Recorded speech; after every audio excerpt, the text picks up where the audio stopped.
Hello everyone, welcome to World Cricket Chat. We are in London. We are in London. First time for me, probably the nth time for you.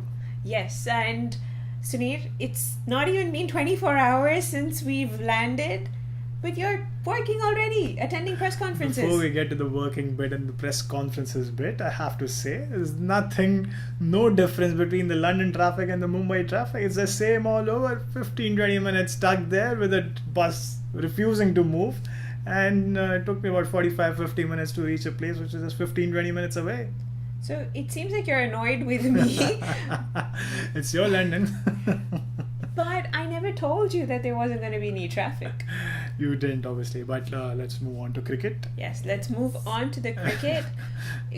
Virat Kohli's press conference, what did you make of it today? It was obviously a very calm, composed, kind of a mellow press conference. Not a lot of people there. Just a couple of us Indians were there, and then there were a few Brits out there. Kohli had obviously he was asked about the Manchester attacks and the bomb blast, and he obviously made a point about how it's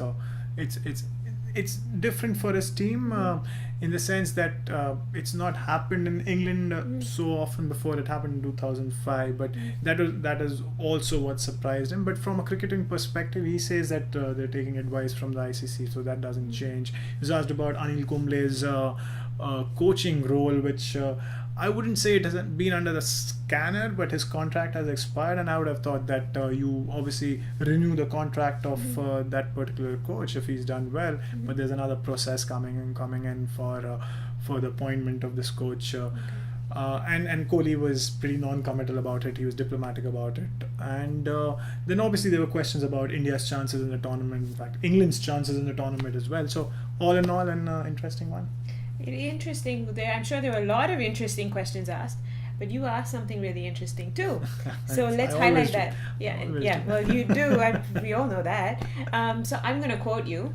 Your question was to Virat Kohli was, you had a long home season where you played a lot of test matches, and there was IPL obviously, which is a different format, and now ODI cricket, which is another format.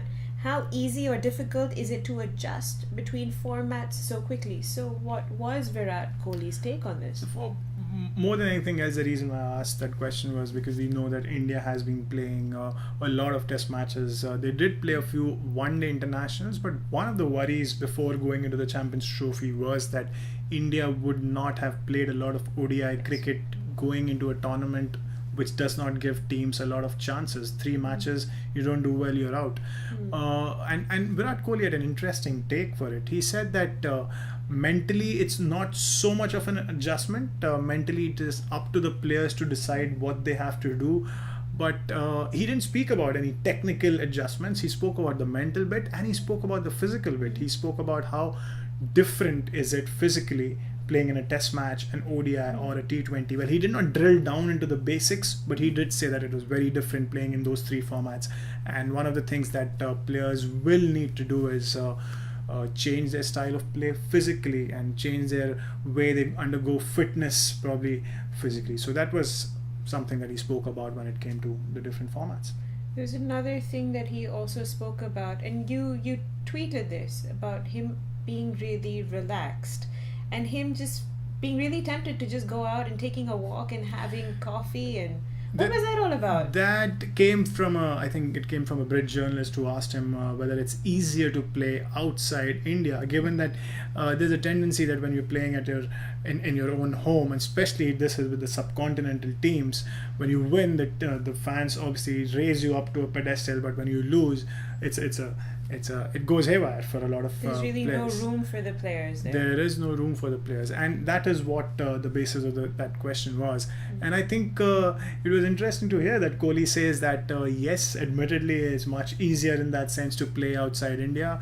He can, when he wants to go for a walk, and he loves going for his walks, he can do that in England. He couldn't do it today because a flight had just landed, and he treasures his sleep like most of us. Yes.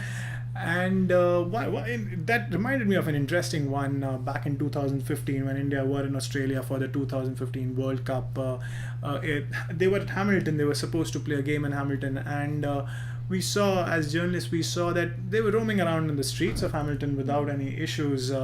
a few players going to Indian restaurants, few others going to a few other restaurants without any issues, without any fear of getting mobbed by fans. And there were a few fans there. There were a few fans asking for selfies or autographs or trying to pose for pictures.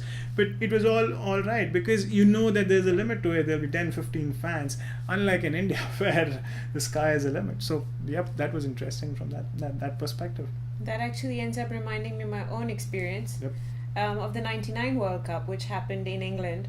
So schoolgirl me walks out of school and I see Sachin Tendulkar walking right in front of me. So that for me was a really special moment, and I was just able to go up to him and just let him know what a fan I was. Sounds strange because it's not like he hadn't heard it before, but it was, I think it was more my moment, and he just seemed really relaxed. He was out taking a walk.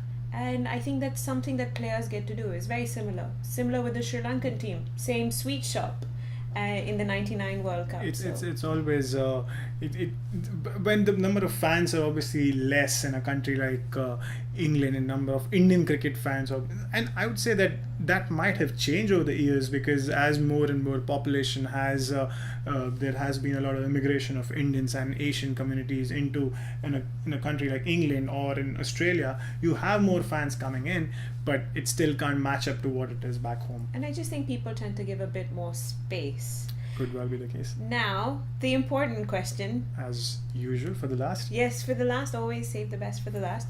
What do you think are India's chances of defending? Why do you always ask me predictive questions when you know you're the predictor here? This is not really a predictive question. It's just your analytical opinion that I would my like. opinion about this would be that I think India would probably get to the semi-finals along with South Africa in their group. Australia and England are favourites from their group. But I also feel that New Zealand, the dark horses, they have this tendency of punching above their weight in ICC tournaments. And if they manage to surprise one of Australia or England, they could well be there. And I think Australia could be vulnerable there for the simple reason that they have had problems with their cricket board. And if there is a chink to be explored there, it's New Zealand who can do it. But coming back to your question about India, I think they should make it to the semi-final. What happens after that? And this was the main theme of all three press conferences today. Every captain, when he was asked about his own team's chances, he said it's about this format in Champions Trophy, where how you play on that particular day will decide whether you win or lose, but all 8 teams are evenly matched, which I believe is not the case. But most captains believe that the teams are evenly matched, and so I would say that India gets to the semi-final. Beyond that, well, what they do on that particular day will decide the winner. Every captain wants to put pressure on the other team, and if you all noticed that Suneer almost named 5 of the 8 teams, so that's fine. I'll let you off because it's early days. You spoke about analysis, I gave you analysis. Great, that's exactly what I wanted. 5 out of the 8 teams. So we are going to try and do a lot more of this. That's exactly what we're here for, covering the Champions Trophy, and just continue to watch our videos, and we're going to continue this. Yep, we are. Great. So until the time that we are back next, have a good day. Bye-bye. Bye-bye.